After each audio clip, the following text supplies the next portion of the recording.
Welcome back. फिर से स्वागत है आपका एक और नई वीडियो में। मैं हूं मोहम्मद आसिफ और आप देखना शुरू कर चुके हैं डेली स्टोरी बाय आसिफ। आज बात करेंगे राजस्थान में विधानसभा चुनाव की। राजस्थान में विधानसभा चुनाव के जैसे ही तारीख नजदीक आती जा रही है, चुनाव की सरगर्मियां लगातार बढ़ती जा रही हैं। चुनाव में इस बार चुनाव लड़ने वाले राजनेता अपनी अपनी पकड़ बनाने की पूरी कोशिश में जुटे हुए हैं। रात और दिन एक कर रखा है, जी तोड़ मेहनत कर रहे हैं। कुछ उनके कार्यकर्ता जो उन्हें दिल से चाहते हैं, कुछ ऐसे लोग जो उन्हें हराना चाहते हैं, कुछ ऐसे लोग जो उन्हें जिताना चाहते हैं। हर किसी के साथ ये दो पक्ष जरूर होते हैं, एक उनके साथ में, एक उनके खिलाफ में। तो दोनों पक्षों की बात क्या होती है, आखिर कौन क्या चाहता है, ये तमाम चीज़ें हर राजनीतिक चुनाव में देखने को ज़रूर मिल जाती हैं। लेकिन अगर मैं आपको कहूँ कि आप इस प्रत्याशी को वोट दे दीजिएगा या फिर यूँ कहूँ इसको वोट दे दीजिएगा, तो मेरी बात बिल्कुल गलत है। और अगर आप मेरी बात को मानते हैं तो आप बेवकूफ़ हैं, आप बिल्कुल सही नहीं हैं। आप तय करेंगे अपना भविष्य। आप चाहें तो आप किसके हाथ में देना चाहते हैं अपनी कमान, आप किसको सौंपना चाहते हैं अपनी जिम्मेदारी, किस पे आप भरोसा जता सकते हैं कि आपकी विधानसभा में आवाज़ उठाए जाए, आपके विकास के जो मुद्दे हैं उन्हें विधानसभा में जाकर के बताया जाए कि सर ये हमारे यहाँ दिक्कत है, कि ये हमें तकलीफ दे रहा है, ये हमारी जनता की कुछ समस्याएं हैं, इनका समाधान होना ज़रूरी है। या फिर यूं ही आपकी दबी कुचली आवाज़ को यहीं से दबा दिया जाता है, या फिर आप जो चाहते हैं वो आपको होने नहीं दिया जाता है। और लगातार ये फिर आप ढिंढोरा बजाते हैं, ढिंढोरा पीटते हैं, आप ये गाथा सुनाते हैं कि हमें तो हमारी तो आवाज़ ही नहीं सुनाई जा रही, हमें तो आखिर किस पे भरोसा जता पाएंगे इस बार। कामा विधानसभा, नगर विधानसभा या जितनी भी राजस्थान में विधानसभाएं हैं, और कामा और नगर विधानसभा की बात इसलिए थोड़ी ज़्यादा की जाती है क्योंकि ये जो कामा विधानसभा सीट है वो एक हॉट सीट बन चुकी है राजस्थान की। यहाँ पे एक अलग तरीके से चुनावी माहौल देखा जा रहा है। वैसे तो हर जगह सरगर्मियाँ लगातार बढ़ती जा रही हैं, जैसे ही चुनाव की तारीख यानी 25 नवंबर का वो दिन नज़दीक आ रहा है। हर राजनेता, हर प्रत्याशी, हर उम्मीदवार अपनी अपनी किस्मत आजमाइश करने की पूरी कोशिश में जुटा हुआ है और जी तोड़ मेहनत कर रहा है। हर तरीके से लोगों को अपना विश्वास जताना चाहता है, लोगों का दिल जीतना चाहता है। लेकिन वो तय करेगा 25 नवंबर का दिन लोग किसके साथ जाएंगे।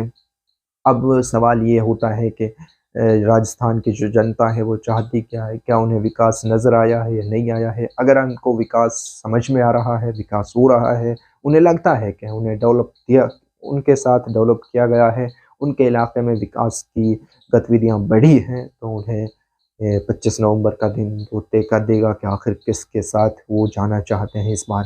लेकिन सवाल ये है कि मेवात इलाका जो राजस्थान, हरियाणा, यूपी, इन हिस्सों को मिलाकर के एक मेवात इलाका बनता है, और इस मेवात इलाके में राजस्थान की दो हॉट सीट विधानसभा की जो मानी जा रही हैं वो कामा की सबसे महत्वपूर्ण सीट मानी जाती है, दूसरी नगर की और तीसरी तिजारा की भी बहुत अहम सीट मानी जाती है। लेकिन कामा विधानसभा की अगर हम बात करें तो यहाँ पे त्रिकोणीय राजनीति बनती जा रही है लगातार। जैसे कि अगर हम बात करें, एक निर्दलीय प्रत्याशी सी ए मुख्तियार साहब जो वहाँ से निर्दलीय प्रत्याशी हैं और आज़ाद उम्मीदवार चुनाव लड़ रहे हैं, और दूसरी ओर से मंत्री जाहिदा खान जो पहले से ही वहाँ पे विधायक हैं और मंत्री रह चुकी हैं, तो वो भी कांग्रेस का टिकट लेकर के पूरी तरीके से इस उम्मीद के साथ चुनावी मैदान में है कि वो फिर से विधानसभा में जाएगी यहाँ से जीत करके। लेकिन तीसरा एक और नया चेहरा वहाँ पे उतारा गया है जो बीजेपी की तरफ से है, नौक्षम चौधरी,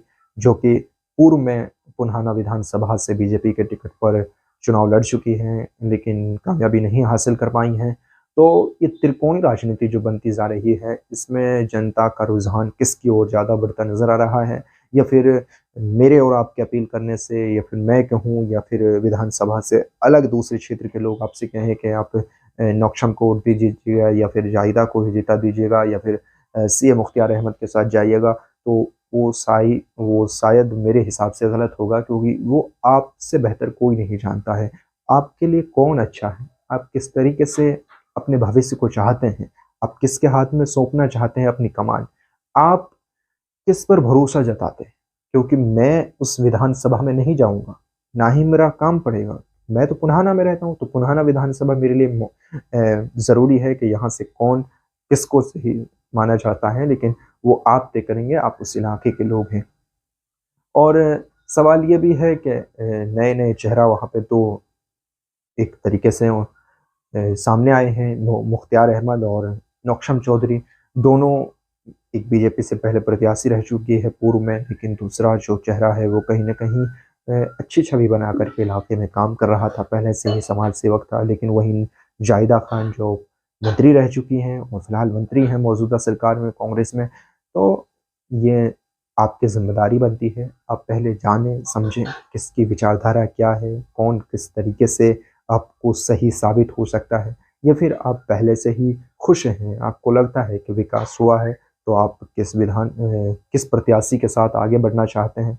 सवाल ये है कि आखिर जब हम विधानसभा में अपनी आवाज़ नहीं उठवा सकते अपने नेता के द्वारा, अपने विधायक के द्वारा, अपने एमएलए के द्वारा, तो फिर हम ऐसे विधायकों को, ऐसे विधायक विधानसभा में ऐसे लोगों को भेजते हैं क्यों हैं? ये सबसे इम्पोर्टेंट सवाल है। और एक सवाल ये भी उठता है कि जब कोई ज़रूरत पड़ती है अपने इलाके के ज़िम्मेदार नेता की, जो जिसको अपने मतदान किया है, जिसने आपको अपनी पावर से विधानसभा में भेजा है, क्या वो कमज़ोर अगर पड़ रहा है, तो फिर आप उसके साथ क्या दोबारा जाना चाहते हैं, या फिर आप उसको एक और मौका देना चाहते हैं? ये आप तय करेंगे। आप किसको सही मानते हैं, वो तय होगा। फिर आपको एक नया झांसा दिया जाता है विकास। विकास की एक ऐसी गौरवगाथा, एक ऐसी कहानी, एक ऐसा लंबा प्रचार किया जाता है कि हम जनाब ये कर देंगे, हम जनाब यूनिवर्सिटी लाएँगे, कॉलेज लाएँगे, रोज़गार देंगे। वो तमाम चीज़ें आपको दिखाई जाती हैं, आपके सामने एक आईना पेश किया जाता है, जिसमें आपको वो सारी चीज़ें प्रचार-प्रसार का जो एक पोस्टर, बैनर आपके सामने लगाया जाता है कि नौशम चौधरी ये करेंगी, जाहिदा खान ये करेंगे, मुख्तियार अहमद जी ये करेंगे। तो तमाम चीज़ें आपको एक झांसा है कि आप उसे रियलिटी में तब्दील करवाना चाहते हैं, और कौन उसे प्रैक्टिकल करके आपको दिखा सकता है। ये ज़रूरी है। आप तय कीजिएगा, आप अपनी विधानसभा के ज़िम्मेदार हैं, आप अपने इलाके के ज़िम्मेदार हैं। अगर आपके पास मतदान का पावर है, तो आप इस देश का भविष्य, अपने इलाके का भविष्य, अपनी विधानसभा का भविष्य तय कर सकते हैं।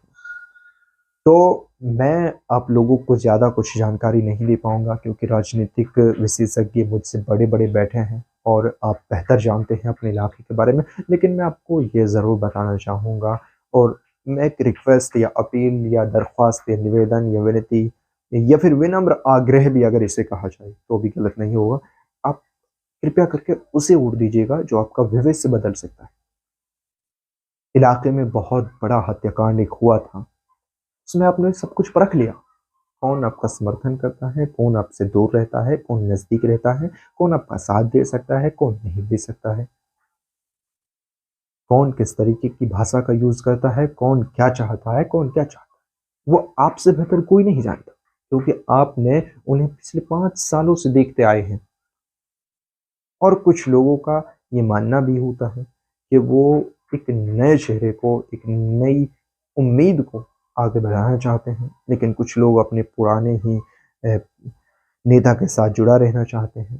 तो सवाल यही है कि आप किसको अपने भविष्य में अपना नेता चुनना चाहते हैं, और चुनिएगा सोच समझ करके, क्योंकि आप वो ताकत है अपने इलाके की, जो कहीं न कहीं 5 साल के लिए अपने लिए आराम कर सकते हैं, या फिर अपने लिए नींद हराम भी कर सकते हैं। अगर कहा जाए तो आपकी नींद हराम भी हो जाएगी, अगर आपने सही नेता नहीं चुना, अगर आपने अच्छा लीडर आपका विधानसभा में नहीं है, तो आपकी हर आवाज़ को दबाया जाएगा, आपके साथ ज़बरदस्ती की जाएगी, आपके साथ अन्याय भी होगा, आपके साथ गुंडागर्दी भी होगी, लूट-खसोट भी बढ़ेगी, चोरी-चकारी, गुंडागर्दी, हर वो तमाम चीज़ें बढ़ेंगी, क्योंकि आपका नेता आपकी सुनता नहीं है। अगर नेता अच्छा है, तो आपको एजुकेशन लाएगा, आपको शिक्षा दिलाएगा, आपको हॉस्टल में अच्छी सुविधाएँ दिलाएगा, कॉलेज बनवाएगा, सड़क, बिजली, पानी, हर समस्या से आप जिससे जूझ रहे हैं, उनका समाधान करेगा एक अच्छा नेता। लेकिन ये सभी झांसा तो देते हैं विकास का, क्या वो सच में तब्दील कर पाते हैं? अपने इतने सारे नेता पहले देख चुके हैं और देखते आ रहे हैं, तो बेहतर ये होगा कि अपने सही नेता का चयन करें। और ज़्यादा कुछ बताने के लिए है नहीं, मेरे पास सिर्फ़ एक यही बात है कि जो भी चुने, सोच समझ कर चुने, क्योंकि आपका ये दिन तय कर सकता है आपका अपना भविष्य 5 साल के लिए। अगर आप चाहते हैं हकीकत में आपका विकास हो, तो आज वो दिन है आपके पास। सोच समझ कर के विकास की और आश लगाकर, उम्मीद लगाकर मतदान कीजिएगा, क्योंकि ये वक्त फिर 5 साल बाद आएगा और तब आप पछताते रह जाएंगे, पछताएंगे इस 25 नवंबर वाले दिन के लिए कि काश अगर हम इस मतदान को, इस वोट को, इस मत को वहां डाल देते तो शायद वो हमारे लिए बेहतर साबित हो सकता था। फिर से आपसे अपील है, बस यही कहना चाहूँगा, जब भी चुने सोच समझ कर चुने, विचार विमर्श के साथ, एक नई विचारधारा वाले नेता के साथ जाएं, जो पढ़ा भी हो, शिक्षित भी हो, आपके इलाके का भी हो, जो जानकार भी हो, आपकी समस्याओं को समझता भी हो, जो आपके बीच हर वक्त मौजूद रहे। ऐसे नेता के साथ जाइएगा, क्योंकि कभी भी कुछ भी आपको ज़रूरत पड़ सकती है। आप अपने नेता के साथ जाएं और एक अच्छा नेता चुने, यही आपसे अपील है। फिर मिलेंगे एक और नई वीडियो में, तब तक के लिए आप इजाज़त दीजिएगा। एक और नई वीडियो आपके लिए और भी बेहतर लेकर ज़रूर आएंगे, एक नई जानकारी, एक नए मुद्दे के साथ।